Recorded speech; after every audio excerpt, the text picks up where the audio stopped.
네, 안녕하세요. 김용필의 동포세계입니다. 오늘은 또 장경률 선생님 모시고 중국 부동산과 관련돼서 이야기를 나누고 있습니다. 앞서 1부에서는 부동산 정책을 중심으로 해서 여러분들에게 중국의 부동산 정책이 어떤 흐름으로 변화되어 있는지 좀 말씀을 나눴는데요. 제 2부에서는 실제적으로 또 이제 한국에 거주하고 계시는 동포분들에게도 필요한 그런 정보, 부동산은 실제 거래할 때 알아두어야 할 그런 내용들도 좀 안내해 드리는 그런 시간을 갖도록 하겠습니다. 네, 장 교수님 안녕하세요. 예, 안녕하세요. 네. 1부에서는 참 좋은 말씀 많이 해 주셨습니다. 그 2부에서는 이거부터 시작을 해보죠. 예. 지금 한국 사회에서 이 LH 사건, 예. 좀 상당히 떠들썩하잖아요. 이 공직자들에 의한, 그러니까 그 정보를 빼돌려서 이제 부동산에 먼저 그 어디 개발될 것이다 알고 투자하고, 그런 사건, 중국에서도 그런 일이 있나요? 네, 그 중국에서도 개개방 초기에 또 특히 부동산이라는 게 시장 경제에 들어오면서 생겼거든요. 그런 초기에 이런 일들이 현상이 많았어요. 그래서 여기서도 LH 사건을 보게 되면 그 국토부나 해당 개발 책임진 이런 해당 부서의 공무원 직원들이 먼저 알고 그 지역 한 2년 3년 전에 먼저 거기 된다는 걸 입수해 가지고 땅을 샀거든요. 네. 그러니까 보니까 그 지역에 있는 주민들이나 농민들은 아직 모르는데 외지 사람들이 막 들어와서 하니까 몰랐지. 그러니까 허망 다 헐값으로 팔고 하다 나니까 그게 엄청난 부르창조하는 한계 조건을 대고 기회를 마련해 줬는데 이게가 들통이 나서 이번에도 보게 되면 문제시 됐거든요. 네. 중국도 이런 문제 많아요. 그래서 지금은 부패로 다스리고 있지만은 이전에 처음에는 그런 줄은 몰랐고 또 그게가 한 시기는 우리도 중국에서도 이 과정을 알고 또 그걸 이해하고 후에 그게 어느 거는 범죄고 어느 거는 범죄 아야 된다 이런 걸 이해하는 과정이 필요되죠. 네. 지금은 완전히 달라졌어요. 지금 이제 한국에서 LH 사건 한참 막 수사 들어가고 있고, 그렇죠. 국회에서는 그걸 방지하기 위해서 이해충돌법이라든가 이런 거 계속 법 새로 개정도 하고 막 그러잖아요. 그걸 보면서 필경 한국은 법치주의고 법치사회가 맞다 그렇게 생각하거든요. 또 많은 면에서 그러다 보니까 그걸 통해서 우리도 많이 배우고 있어요. 네. 또 하나 좀 한국에서는 외국인 그들을 위한 부동산 투자 이민 제도를 2010년도부터 실시를 해 오고 있거든요. 네, 그래요. 그러니까 그거를 좀 소개해 드리면은 네. 그 법무부 장관이 이쪽 지역을 특정 지역을 외국인 투자 지역 가능 지역으로 이제 선정을 하는 거죠. 그게 전국적으로 한 6군데 있어요. 그래요? 처음에 이제는 제주도가 그렇게 시작을 했고 그 다음에 이제 전남 여수도 그렇고 강원 평창 이런 지역이 있는데 그러면은 거기에 그게 비용이 적은 데는 한 5억 이상 많은 데는 한 7억 이렇게 투자를 하게 되면은 거기에 이제 거주 자격증을 줘요. F-2-5. 그래도 한 2년 정도 더 생활하면은 영주 자격을 주죠. 영주 자격을 빨리 받는 거죠. 그렇죠. 그렇게 하면서 이 부동산 투자 이민 제도라는 게 있는데 중국에서는 이런 제도가 있어요? 중국도 있어요. 그런 제도에 맞춰서 그 지역에 지금은 요즘에 나온 거 보니까 중소형 도시는 다시는 호구질 안 하고 수시로 거기서 어디에 같이 살 수 있으면 살 수 있다 이렇게 하거든요. 대도시 북경이나 이런 상해 같은 데는 거기에 들어가서 가면 좀 문제 시대지만은 지금 모든 걸 다 풀어놨어요.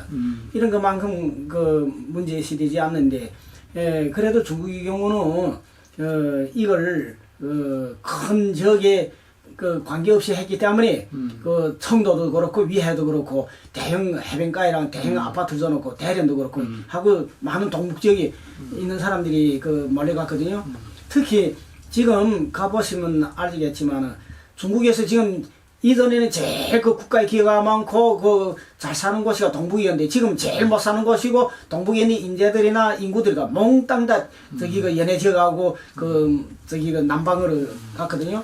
그러니까 그 사람들이 거기 가서 싸면서 아파트를 싸고 그 다음에 그건 넘기고 하는 게가 영향이 많았어요. 그러니까 외국인들이 중국에 투자를 해서 아파트라든가 부동산 투자 하는 사람들이 많이 예, 외국인들도 특히 네. 전형적으로 말하기 때문에 중앙수교를 한 다음에 한국 분들이 많이 와서 중국에 샀어요. 그러면 그렇게 어느 정도 사고 거주하면은 한국에 영주권 주듯이 예, 예. 어떤 거주증, 영주증 이런 걸 주고 주죠. 이를테면 우리 그 정영태라고 그 유명한 한국분이 있는데 이분이가 한국에 있는 모든 재산을 다 팔아가지고 중국에 제일 그 연길에 우리 네. 사는 자치주 수부도시 연길이 복판에다가 그 저기 그 회사를 큰 회사를 졌거든요. 네. 큰 회사를 지은 다음에 그게가 그 10몇층짜리 되는 회사를 짓고 그 다음에 그걸 임대로 주고 하면 여기 그 중한 관계하고 그 다음에 연기를 활성화하는 데서 기여를 했다 해서 그분에게다 연기 시민권을 줬고 연기를 마음대로 들어오게 하고 왔다 갔다 하기도 하고 이런 분들 그 다음에 훈춘에도 그 한국 분들이나 러시아 분들이 와서 특히 러시아 분들이 많아요. 훈춘이 그 지역에는 그래가지고 러시아 분들이 와서 지금 그 장기적으로 거주하며 집을 사고서리 사는 사람이 한 3천, 4천여 세대가 돼요. 러시아 사람들이. 거긴 또 그렇게 많아요. 그래, 이제도 이야기 있었지만은, 한국의 경우는 또, 지금은 그 중국 분들이 많이 건너와가지고서리 한국에 와서 살거든요. 이제도 그 국장님도 이야기 계셨지만은, 제주도에 제가 지난해 4번, 재작년에 4번, 지난해 2번 네. 이래 가봤는데, 제주도에는 중국 분들이 와서 그 제주도에 있는 땅은 거지만 다 중국 분들 다 샀어요. 네. 예.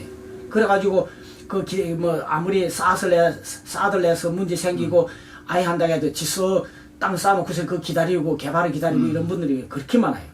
그러니까 그게 아까 말씀드렸잖아요. 한국의 그 부동산 투자 이민 예. 제도를 완화돼가지고. 실시돼가지고 한 10년 된 거잖아요. 그렇죠. 그러니까 그 영향이어서 그런지 지금 외국인 한국에 와서 이 부동산 거래가 한 4배 정도 그렇게. 껑충 떴다는 거야. 중국 사람들이 와서 그 값을 올려놨죠. 네, 그래서 중국인들의 이제 땅 투자가 상당히 늘었는데 서울 경기에 많이 집중되어 있다. 예, 서울 경기에 저희 아들하고 딸들 네. 여기 와서 다 자기 집을 네, 샀거든요. 네. 자기네 벌어가지고 자기네 돈으로 사는데 네. 그래서 실제는 한국의 젊은이들보다도 중국의 젊은이들이 한국에 진출해가지고 뭐 이렇게 회사를 꾸리고 일하는 그분들이 진짜 중국에 있는 집을 파나 아니 그러면 여기 와서 벌어가지고서 이런 분들이 집 사는 분들이 정말 많아요.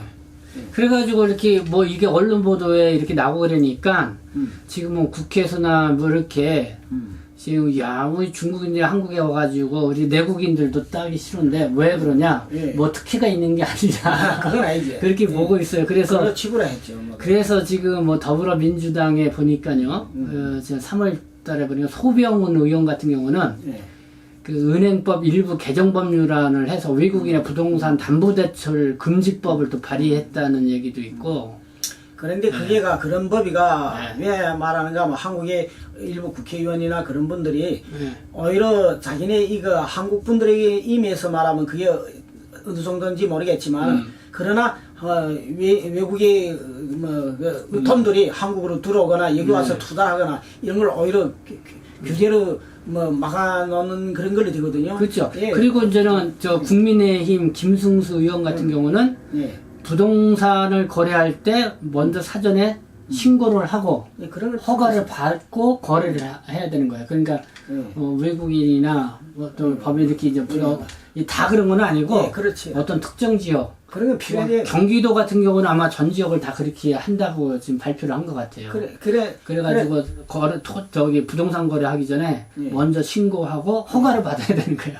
그래서 그 부동산을 사기 위해서 돈을 어디서 구했냐 뭐 이런 것까지 다 세세하게 저기를 해야 되는 거죠. 예. 예. 그런데 중국의 경우는 중국에서 대출을 맡아온 것도 있고 네. 결국은 대출을 맡아도 그거는 개인의 재산이고 그 가서 대비 거짝을 리시트 네. 물고 무니까 그건 문제 안 생기거든요.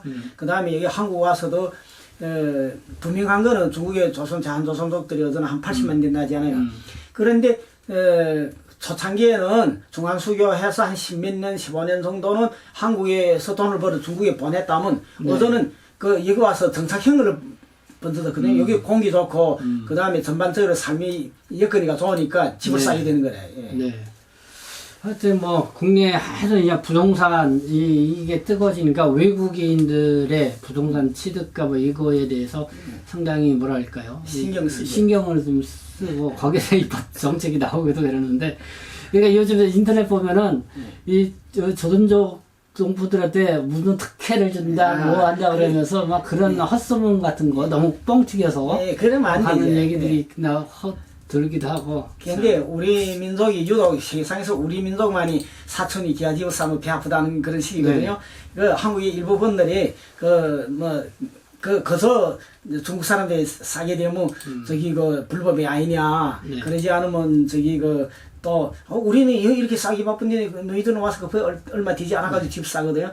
결국은 중국에 있는 집을 한두 개를 거기서 팔고 그거 가지고 여기 와서도 얼마든지 또 자기 살 집을 새 집만큼은 전세 집을 맞는 게 자기 집을 사면 좋거든요. 그러니까 하는 게 그걸 몰라서 그래. 그래서 마지막으로 네. 한국에서 이제 부동산을 거래할 때 좀 이런 절차와 이런 기본적으로 알아둬야 할 거였는데 제가 이제 한국에서 이렇게 알아둬야 될 거 뭐 요거를 좀 어차피 한국에 계시는 동포분들도 좀 아셔야 되니까 국장님 그거를 얘기를 해주는데 좀 요거와 관련돼서 좀 중국에서 만약에 우리 같이 이제는 그 외국인이 가서 할 경우는 어떤지 그것도 좀 같이 좀 그거는 장수님 말씀해 주시면 돼요. 일단은 뭐 전세 계약을 할 때 일단은 지금 전세 계약을 할 때 전월세 계약서를 작성을 해야죠. 중국에서도 해요. 전월세 계약서. 그리고 지금 한국에서는 저는 전세금을 보증금을 대출해 주는 제도가 있어요. 전세 보증금 대출.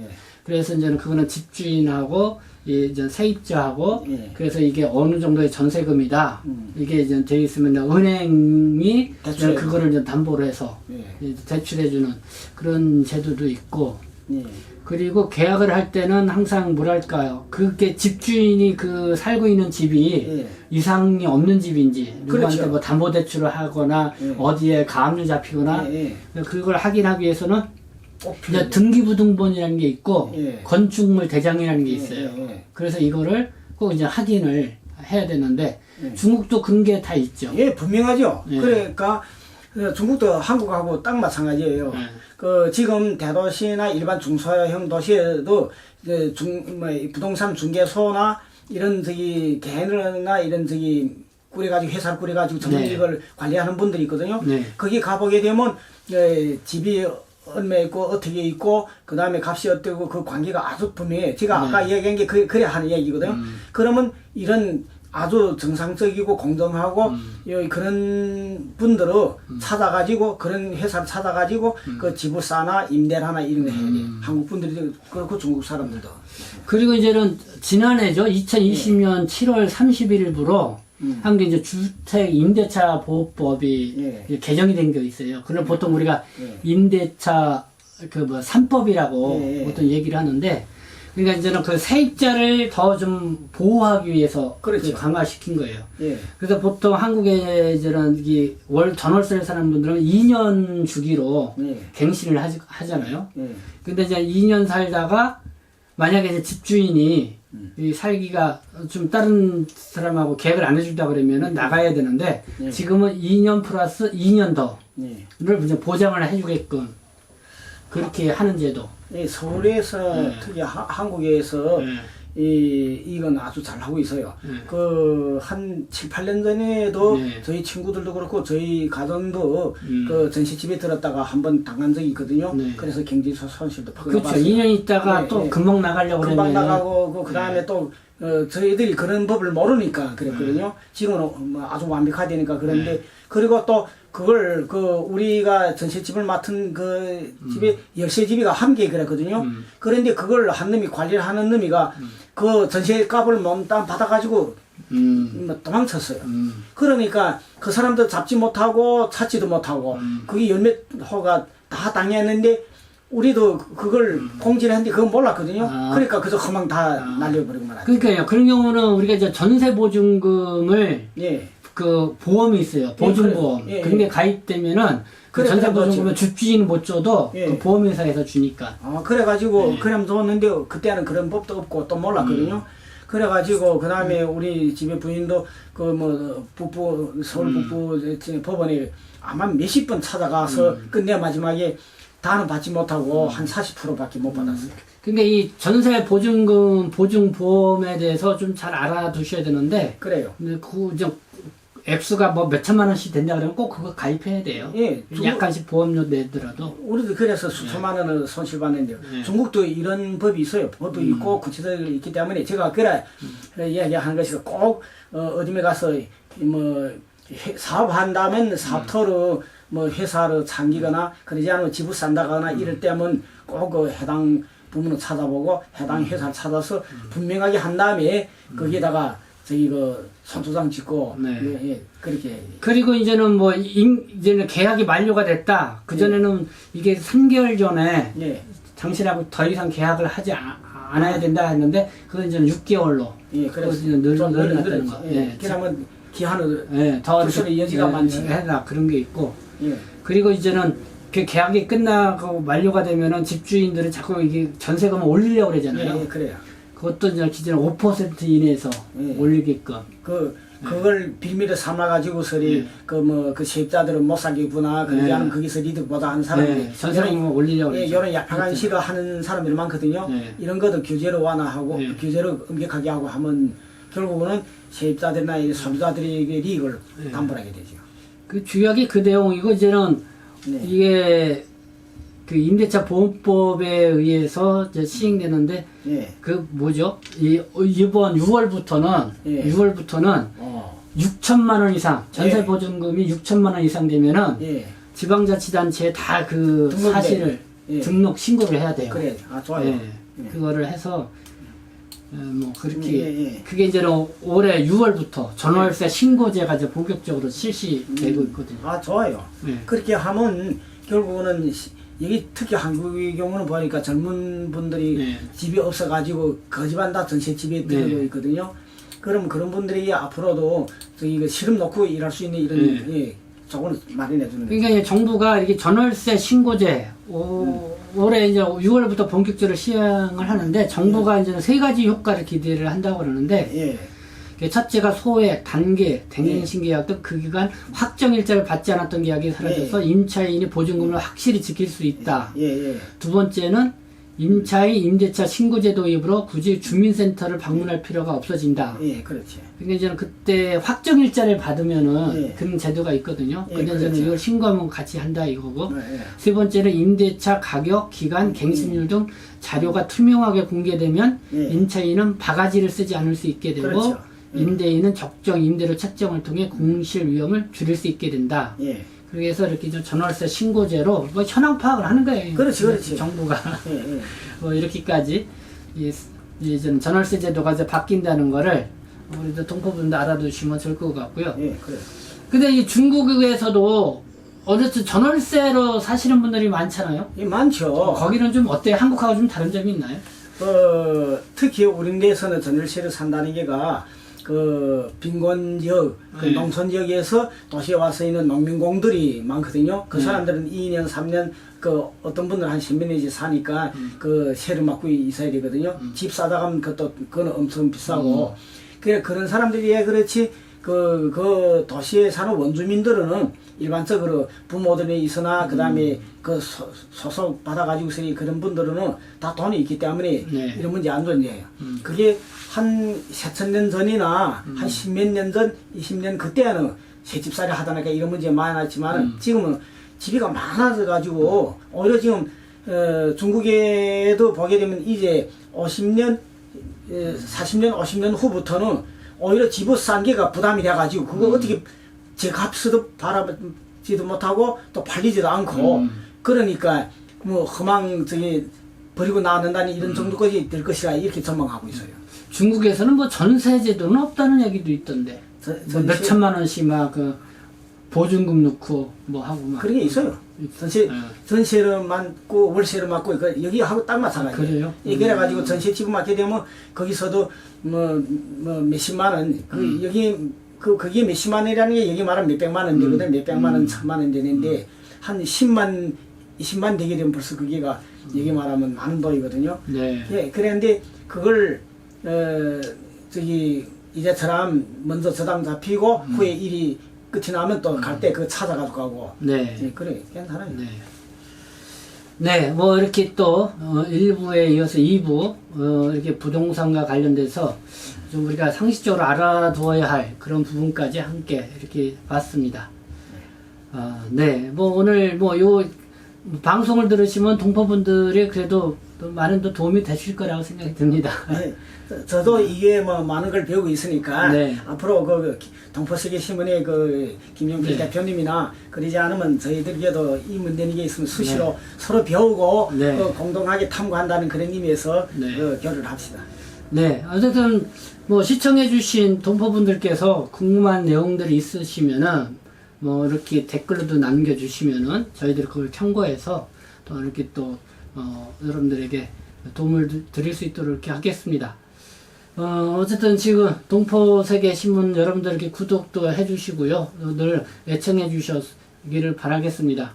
또 뭐 좋아요, 응원의 댓글도 부탁드리고요. 항상 우리 또 이게 이제 2부니까요. 이게 이제 9번째까지 방송이 된 거예요. 야, 저 우리 장현 선생님이 우리 방송에 제가 아무것도 못 해드리는데 이렇게 무료로 오셔가지고 동포들 사랑하는 마음으로 이렇게 오셔가지고 늘 좋은 말씀 해주시는데요. 특별히 이렇게 동포 여러분들 더 많이 애정을 갖고 시청해 주셨으면 감사하겠습니다. 예, 그래요. 선생님 끝 인사하시고 마치도록 하겠습니다. 예, 첫째는 저도 이 기회에 여러분들과 탐구하면서 배우기 때문에 아주 좋은 기회예요.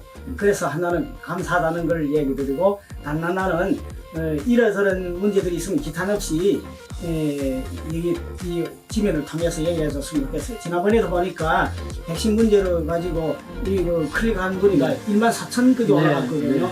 대단한데 이게가 여러분들이 역시 중심 돌리고 또 우리에게 기회를 준다는 걸 말해주겠어요. 우리 힘냅시다. 네, 감사합니다.